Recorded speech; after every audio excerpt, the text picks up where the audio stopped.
Hello everyone, this is AndresRestart, and this time we are talking about changes in The Legend of Zelda Ocarina of Time.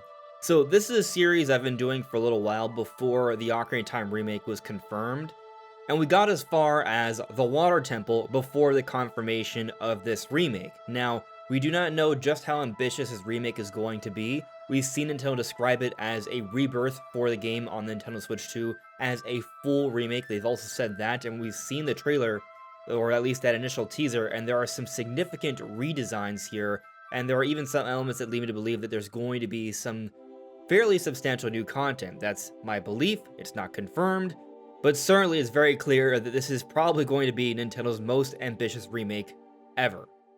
And so I do think this has a little bit of impact in terms of how we think about the potential changes we could see throughout The Legend of Zelda Ocarina of Time. I've covered the different dungeons and areas so far, and up to this point in all these different episodes, I've considered things from the perspective of a more minimal remake and also a more ambitious remake all in one. But I just think it's important to keep in mind as we progress forward throughout this series, and this time we're going to be focusing on the events surrounding the Fire Temple. Now before diving into it, let me just point out I have this goal to reach 60,000 subscribers, hopefully soon. We're closing in on it. So if you find yourself enjoying my videos and you haven't subscribed already, I would very much appreciate your subscription. So a common talking point I've seen in terms of what people would like to see changed in Ocarina of Time is Hyrule Field, and I've certainly touched on this before, but when getting back into it and making my way towards Death Mountain, I did notice some things and I'm like, maybe there should be some changes here. Like, there's literally a pathway that goes straight into a fence. It doesn't really make sense. Why is it like that? Now, you can technically jump over it with your horse, but still, there's a path there, and it just doesn't make sense. And me just kind of thinking about things, they are going to be at least redesigning things visually so it makes a lot more sense. Maybe this is a mistake, maybe it was there just to kind of be weird, and I do want Ocarina of Time to still keep the weird and maybe even add a little bit more weird here and there.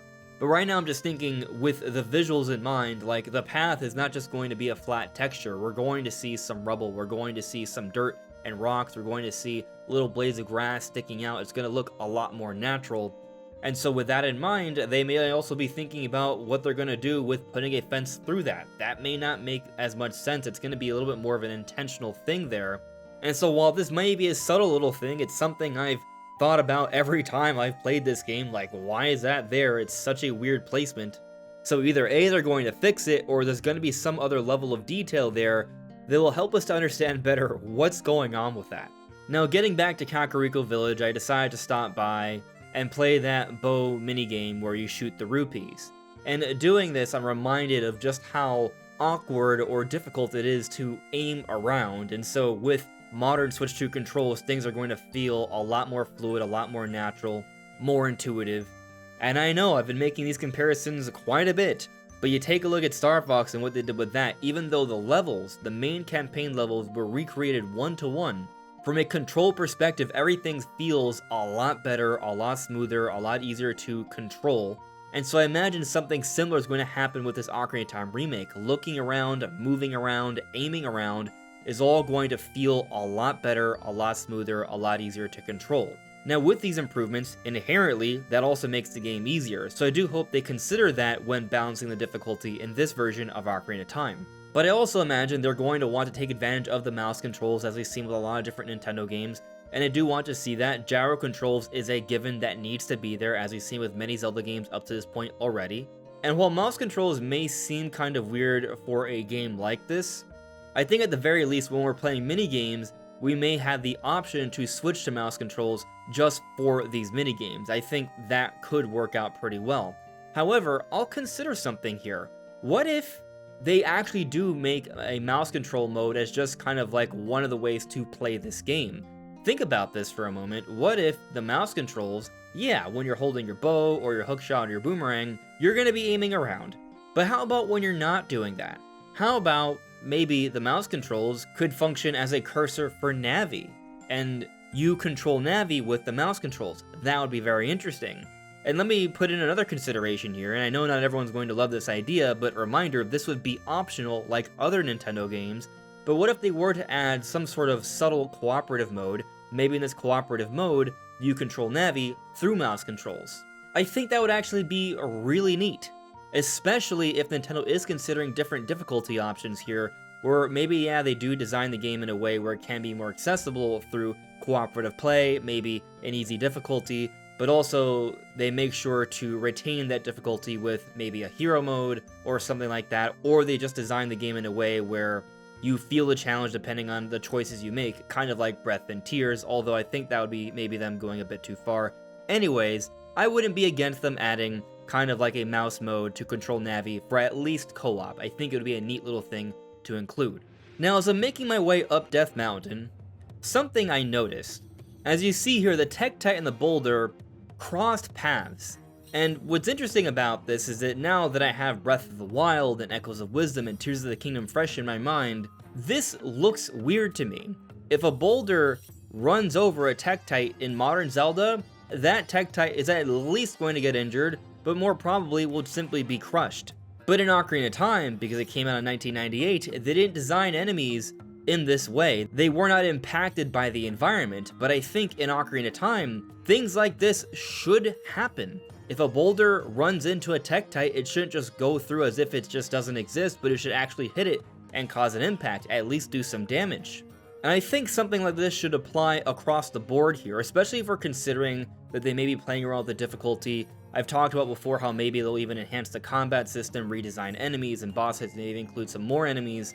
If they're going to be doing some of these things and doing some redesigns and considering how we interact with them, I think that should also include how the environment impacts them. And then how might we impact the environment depending on what items or abilities we have throughout the experience.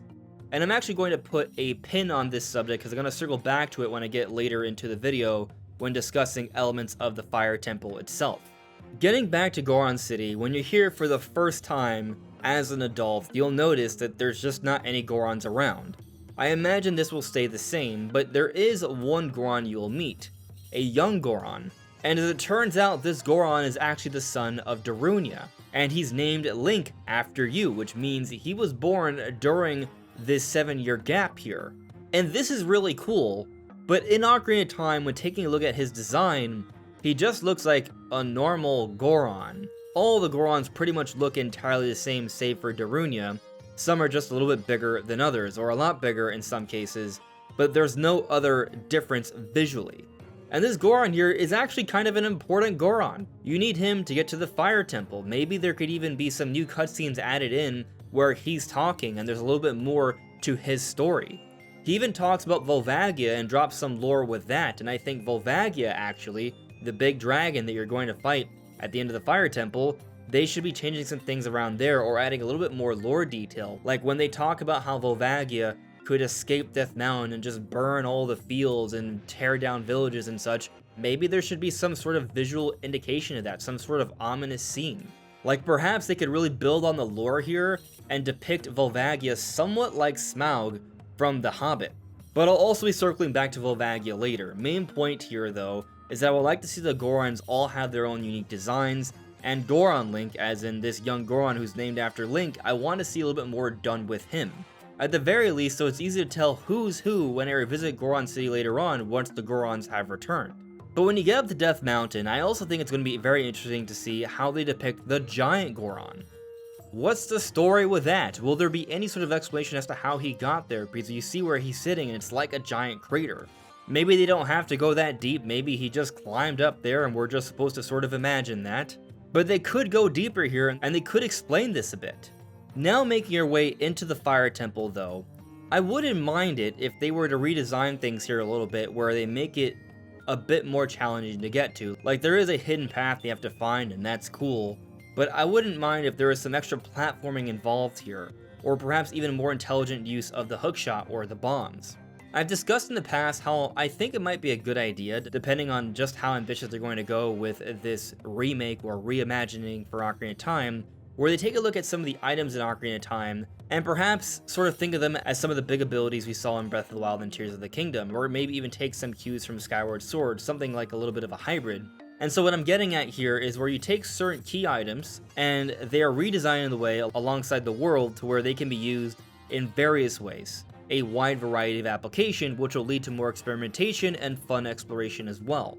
And so I've talked about, for example, with the hookshot, At first, you can only hookshot to certain locations, perhaps certain terrain types, maybe just wood, but maybe later on into the game you unlock the claw shot, upgrading the hookshot, and so because it's now a claw and not just a hook, it actually has the ability to grab onto more terrain, giving you more ways to explore and zip around the world. And so now that we're getting into the Fire Temple, where bombs are very important, I'm now thinking about how bombs could be used here, how they could expand on bombs. And what's interesting about bombs is that bombs can be used in a variety of ways, and we've seen them explore around these concepts in various different Zelda games.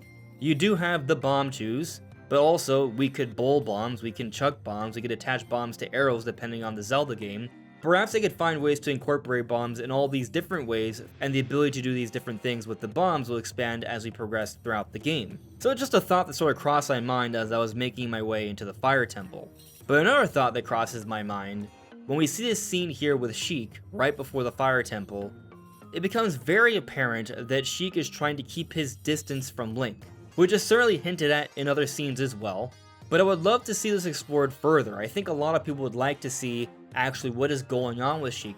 What is Sheik doing when Sheik is not with Link? Perhaps there could even be some playable sections here, or at least a few different cutscenes. I would love to see Nintendo dive deeper into the story of Sheik. Now getting into the Fire Temple though.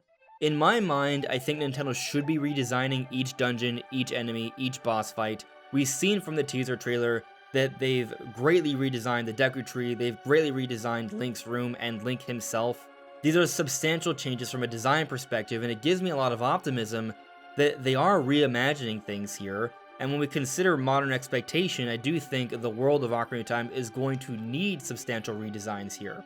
And I don't just mean like new textures, but I mean actual structural changes here. And with these structural changes, I do think it comes with a little bit of an implication here that the dungeons will at least need to be redesigned a little bit. I'm not saying change them entirely. I think these dungeons still need to keep the core essence, the spirit of what these dungeons are, but perhaps remix them as well, design them in a way where it makes sense as a modern game, and also mix things up so for returning players, it still feels like a new experience while at the same time reminding them of what it felt like back in the day. And so with that in mind, I look at the Fire Temple, and there is like this point where you can fall down and you have to go back basically to the beginning of the dungeon. It doesn't take that long to get back, but it is kind of annoying. I wouldn't be against them keeping things like this. I do wonder if maybe Nintendo would look at this, or whoever Nintendo has involved with developing this game, and they consider that perhaps this is the kind of thing that isn't really necessary, perhaps. My main point is I don't mind the dungeons being brutal. I want there to be that difficulty there. But something I am certain I would like to see improved upon for the Fire Temple is just a story that is told. Like, are they going to incorporate more of Goron Link? Will Darunia's son be more involved with the story here? Or how about Darunia himself? We see him when we get to the dungeon, and we don't see him again until we beat the boss. And to me, that doesn't really make sense. He was in the boss room, there's no indication of that when we actually get to the boss room.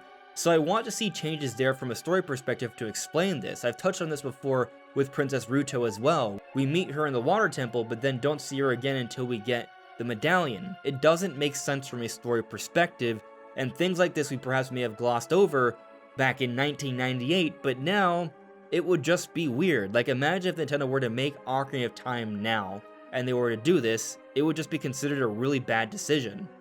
And I think that's kind of what they're going for here. Imagine if Nintendo were to be developing Ocarina of Time now. That's kind of how I'm looking at this remake.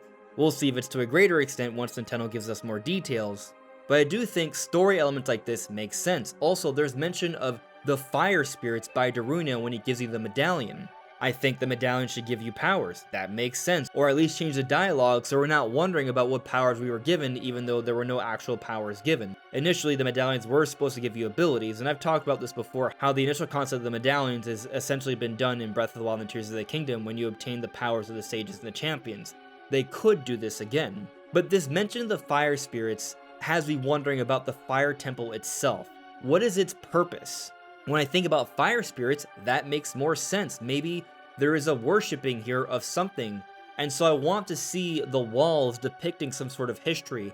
I want to see some mention in some way, shape, or form these fire spirits. I look at the dancers, those mini-bosses, maybe that speaks to the idea to an extent, and so I want to see these details, this little bit of lore expanded upon here so we understand the true history of the Fire Temple, and that makes things more interesting, and perhaps that could even tie into the history and lore of Volvagia once upon a time. I'm actually coming in here after my initial edit. I realized I missed something I wanted to add, and that's just that I imagine Nintendo is going to remake things here where fire looks and works a lot more naturally. No longer will we see like flat flame walls, it's going to appear like realistic fire, and perhaps this also means we're going to see fire work realistically too, a lot like how it works in Breath of the Wild and Tears of the Kingdom, and this could even lead to changes in the final fight. Which brings me to my last point here. Volvagia, the boss fight. Like all the bosses in this version of Ocarina of Time, I believe Nintendo should be redesigning these boss fights. Like, they should be looking bigger, more intimidating. Again, think of this remake as Nintendo making Ocarina of Time today for the first time. If they were to have made Ocarina of Time today, how would a Volvagia look? And I imagine they would have gone for something bigger, grander. Like, Volvagia doesn't really look that big in Ocarina of Time. He's almost kind of like just a little bit of an oversized lava snake, which is somewhat understandable for the time, but in today's day and age, they could do something crazier. Perhaps they can still have this fight where you have the Megaton Hammer and you're kind of playing whack-a-mole. I do think they should at least acknowledge that, but perhaps they add other phases here, and Volvagia's a lot larger, which would also require that the room be a lot larger. We're at the base of the volcano, and so perhaps there's a point where we can actually grab onto Volvagia and fly on top of him, dealing damage because he's a lot larger now, and we actually get to a point where he gets to the top of Death Mountain or is flying above, and so it's this huge aerial battle, and you're ultimately taking him down at the end. It's sort of this climactic moment. They could do something like that, adding more phases there could make this a lot more interesting, and really feed into this idea of Ocarina of Time being this huge, epic masterpiece with some of these really cool moments. And so I think there's some huge opportunity here to do something like this with Volvagia. But what do you think? What sorts of changes do you envision Nintendo could bring in to the Fire Temple and the events surrounding it in this version of Ocarina of Time on Nintendo Switch 2? Let me know in the comments below. This is AndresRestart. Thank you so much for listening and watching, and I will see you all really soon. Take care. Bye.